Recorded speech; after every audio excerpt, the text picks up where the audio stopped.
تو جس طرح خواب میں آپ کو تجربہ ہے کہ خواب میں آپ کا کوئی اختیار نہیں، اللہ تعالیٰ چاہے ایک رات میں 10 خواب دکھا دے، چاہے آپ 10 دن میں ایک بھی نہ دیکھیں۔ ایک فرق سمجھ آیا؟ دوسرا یہ کہ خواب میں آپ کو تجربہ ہے، چھوٹی بچی کہہ رہی ہے آج میں نے خواب دیکھا ماموں جی آئے ہیں، اور واقعتاً ماموں جی آ بھی جاتے، ایسا ہو جاتا ہے یا نہیں؟ اب کوئی اس وقت یہ نہیں کہتا کہ تجھے خواب آیا، تیری امی کو کیوں نہیں خواب آیا کہ میرا بھائی آیا ہے؟ تو جھوٹ بولتی ہے۔ تیرے بڑے بھائی اور بڑی بہن کو خواب کیوں نہیں آیا؟ تو جھوٹ بولتی ہے۔ تو کوئی یہ کہنا نہیں کہ جو چھوٹی کو خواب آیا وہ بڑی کو بھی آیا، جو چھوٹے کو خواب آیا بڑے کو بھی ضرور کوئی قاعدہ ہے یہ؟ اللہ تعالیٰ چاہے چھوٹے کو دکھا دے چاہے بڑے کو دکھا دے، یہ اس کے اختیار کی بات ہے نا۔ جو آواز سلیمان علیہ السلام کے تابع تھی، ان کا تخت اٹھائے پھرتی تھی، کیا وہ ہجرت کے سفر میں حضرت کے تابع نہیں کی جا سکتی تھی؟ یقین کی جا سکتی تھی، لیکن اللہ کی مرضی پر ہے نا۔ اس لیے یہ چیزیں اللہ تبارک و تعالیٰ کی مرضی سے تعلق رکھتی ہیں۔ اس میں یہ نہیں ہوتا کہ یہ چھوٹے کی ہے کوئی کرامت ظاہر ہو گئی تو چونکہ یہ بات اللہ کے نبی سے ثابت نہیں ہے اس لیے ولی سے بھی ثابت نہیں ہو سکتی۔ یہ اسی طرح کی حماقت ہے کہ چونکہ ماں کو یہ خواب نہیں آیا میرا بھائی ایسے بچے کو بھی نہیں آ سکتا۔ تو جو بھی ایسی باتیں ہوتی ہیں ان کے بارے میں خواب کا تصور جو ہے یہ ذہن میں رکھے کہ جیسے کیونکہ خواب کا آپ کو تجربہ ہے نا اور آپ کو یقین ہے کہ اس میں ہمارا کوئی اختیار نہیں، اسی طریقے سے اللہ تعالیٰ چاہے جیسے خوابوں میں آپ دیکھتے ہیں کسی آدمی کو زیادہ خواب آتے ہیں کسی کو بہت کم آتے ہیں، کسی کے زیادہ سچے نکلتے ہیں کسی کے ویسے بہمی سے ہوتے ہیں، اسی طرح کسی بزرگ کو زیادہ کشف ہوتا ہے کسی کو کم کشف ہوتا ہے، کیونکہ ادھر سے اللہ تبارک و تعالیٰ کی مرضی ہے نا۔ تو یہ خرق عادات یہ کشف وغیرہ کیونکہ اسی بحث سے تعلق رکھتے ہیں کچھ، مرزا قادیانی نے بھی ان کو بگاڑنے کی کوشش کی ہے اور اس میں افراط تفریط ہو رہی ہے۔ ایک فریق تو سرے سے انکار کرتا ہے شرک ہے جی، اور دوسرا اس کو قاعدہ کلیہ بنا لیتا ہے کہ جو کنواری بچہ جاتے اس کا نام عیسیٰ ہی ہونا چاہیے۔ موسیٰ علیہ السلام نے پتھر پر لاٹھی ماری چشمے جاری ہو گئے، اب یہ کہنا کہ جہاں بھی پانی دیتے موسیٰ علیہ السلام ہی جا کے دیتے، یہ اس جزیے کو کلیہ بنانا ہے۔ کھانا گھر کی عادت آ گیا، دسترخوان کھا لیا، اب یہ کہ سب کو کھانا وہی دے رہا ہے، نہیں، اللہ تبارک و تعالیٰ کی قدرت ہے یہ ساری۔ تو عادت اور خرق عادت کا فرق، ولی کی کرامت جو ہے اس میں تحدی اور چیلنج نہیں ہو سکتا، میں یہ فرق عرض کر رہا ہوں، اور نبی کے بولنے میں چیلنج اور تحدی ہوتا ہے۔ کیوں؟ نبی کا انکار کفر ہے، ولی کی ولایت کا انکار کفر۔ اس کی ہاتھ پر جو کرامت ظاہر ہو رہی ہے صرف اس لیے کہ اس کو شاباش ملے یا اس کے مرید ذرا کام تیز کر دے اور اللہ کا دین کا کام زیادہ کرے شوق سے، اس یہ مقصد ہوتا ہے۔ اور نبی جو ہے اس کے ماننے نہ ماننے کا تعلق کفر اور اسلام کے ساتھ ہوتا ہے۔ تو یہ میں عرض کر رہا تھا کہ یہ جتنے الفاظ آتے ہیں یہ تصورات ان کی تعریفات ذہن میں ہو تو پھر تو بات سامنے آتی ہے۔ اب بروز اور تناسب کا مرزا نے جو گڑبڑ کیا ہے مسئلہ، بروز کہتے ہیں ظاہر ہونے کو، اس کی ضد ہے کمون۔ تو بروز اور کمون کا مسئلہ مرزا قادیانی نے اپنی کتابوں میں چھیڑ دیا کام کا۔ تناسب اور چیز ہے، تناسب یہ ہے کہ اس کی روح نکل کر کسی دوسری چیز میں چلی جائے، وہ ہندو تناسب کے قائل ہے نا۔ ایک ہندو ایک کتیا پکڑ لایا، بیوی کہتا ہے کہ اس کا ذرا اچھا کھانا وغیرہ دینا، یہ مجھ سے پیار بڑی کرتی ہے، معلوم ہوتا ہے جو میری ماں مری تھی نا شاید اس کی روح اس میں آ گئی ہوئی ہے۔ اب اس کو باندھ دیا، وہ بیوی بیچاری روز اس کو اچھا کھانا دے کہ یہ میرے خاوند کی ماں ہے، ساس ہے میری۔ اب کاتک کا مہینہ آیا تو مشہور محاورہ ہے نا، کاتک کی کتیا کا کیا اعتبار، کیونکہ کاتک کے مہینے میں کتیا کی شہوت جوش پر ہوتی ہے نا۔ اب سارے گاؤں کے اکٹھے ہو گئے کتے وہاں، وہ بیوی لڑے کہ میں تیری ماں کو تو کھلا سکتی جی، اتنے باپ لے آئیے، خاوند ساتھ لے آئیے، میں کیا کروں اس کو؟ چلو ایک ماں تو تھی، وہ میری ساتھ تھی، اس کی خدمت میں کر سکتی ہوں، لیکن جب یہ اتنے خاوند لے کر آ گئی ہے یہاں تو میں ان کو کیا کس کو کھلاؤں بھائی؟ تو تناسق ہندوؤں کا عقیدہ یہ ہے کہ یہ دنیا تناسق کے عقیدے پر آباد ہے، ورنہ دنیا اجڑ جاتی۔ جو لوگ گناہ کرتے ہیں وہ اگلی جون میں گندم کی شکل میں آ جاتے ہیں، آموں کی شکل میں آ جاتے ہیں، اور اگر گناہ نہ ہوتا تو آئندہ تو اگلے جون کو گندم کھانی نصیب نہ ہوتی نا۔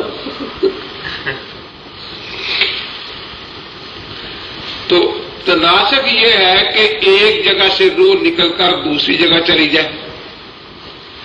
بروز یہ ہے جیسے آپ دیکھتے ہیں کہ کسی پر جن وغیرہ کا سایہ ہوتا ہے نا، تو اس کی زبان پر جن بول رہا ہوتا ہے۔ میں نے ایک مریض دیکھا، ویسے عیادت کے لیے میں گیا، وہ اکیلا تھا، میں نے جگانے کی کوشش کی، وہ جاگا نہیں، انگوٹھا پاؤں کا پڑ کر میں نے ہلایا، ہلا، مجھے شبہ ہوا کہ اس پر کوئی اثر ہے۔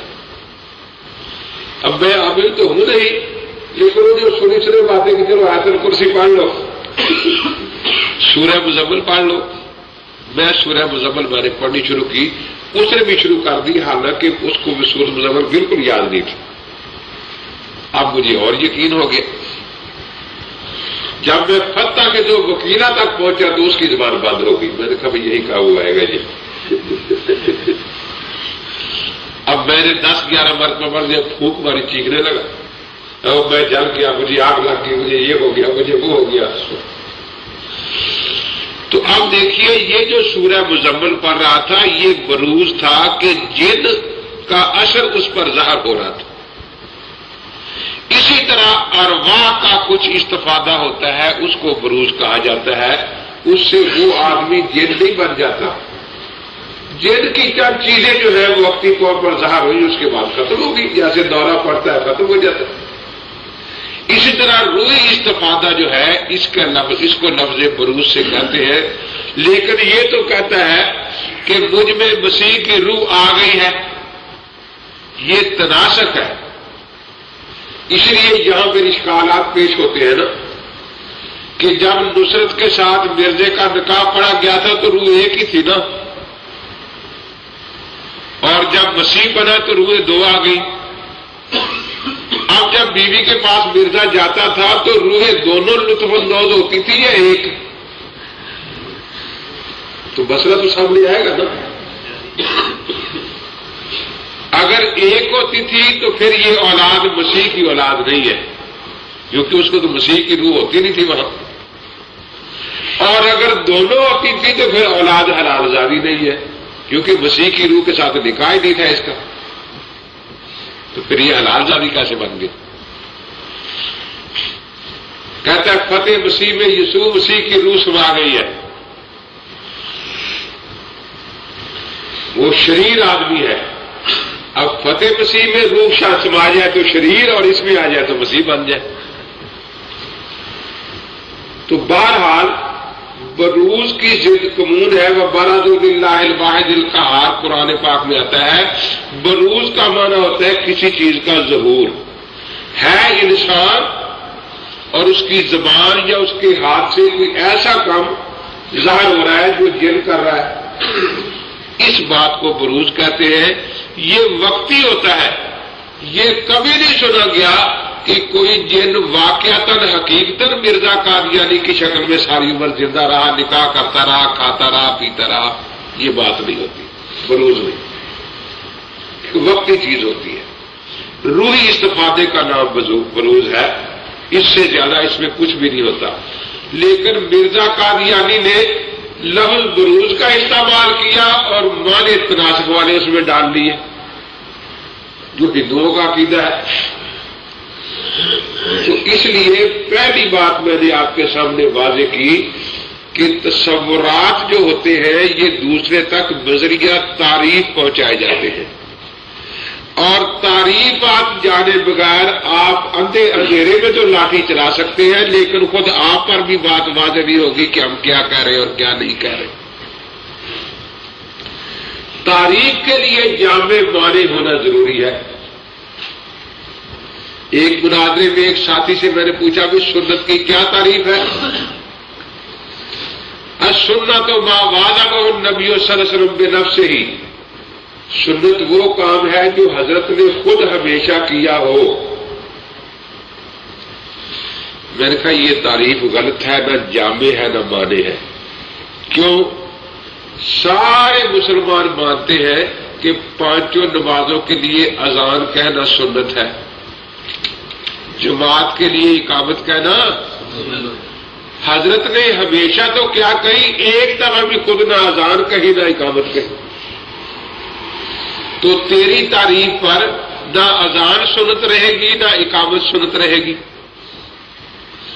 اور فرائض بھی حضرت ہمیشہ ادا کرتے تھے نا، تو وہ بھی سارے سنت کی بات میں آ جائیں گے۔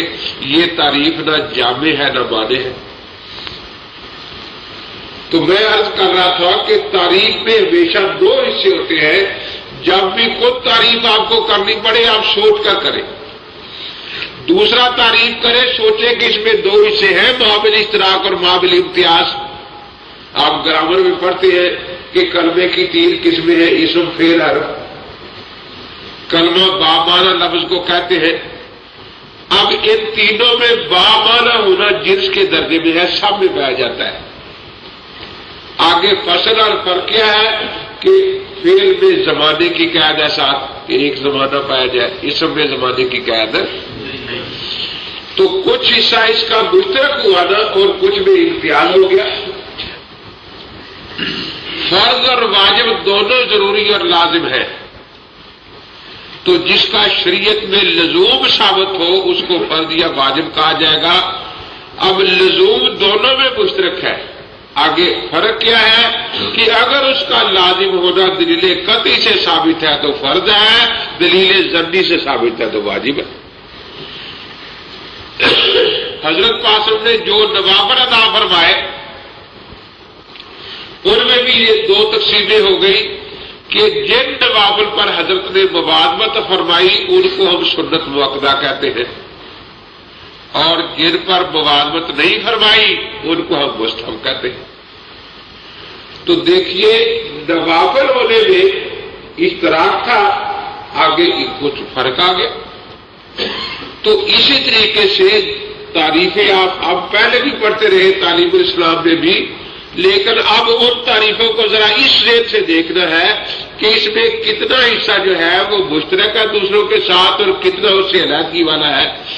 دو چار تعریفیں آپ اس طرح یاد کر لیں گے تو یہ بات آپ کے ذہن میں اچھی طرح بیٹھ جائے گی کہ تعریف جو ہے اس میں دو چیزیں ہونی چاہیے، جامعیت یہ جنس سے آتی ہے اور مانعیت یہ فصل سے آتی ہے۔ جب آپ اس طرح تعریف سمجھیں گے تعریف آپ پر خوب روشن ہو جائے گی کہ بھی یہ تعریف ہے۔ اسی طرح دوسرے سے تعریف کروانی ہے، اس سے بھی اسی طرح سوچ سمجھ کے کروانی ہے۔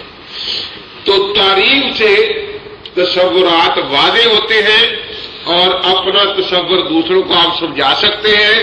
دوسرے کا تصور سمجھنے ہیں تو آپ اس سے تعریف پوچھیں گی جس کی تعریف کیا ہے، اور تعریف میں دونوں چیزیں دیکھیں کہ جنس اور فصل ہے یا نہیں۔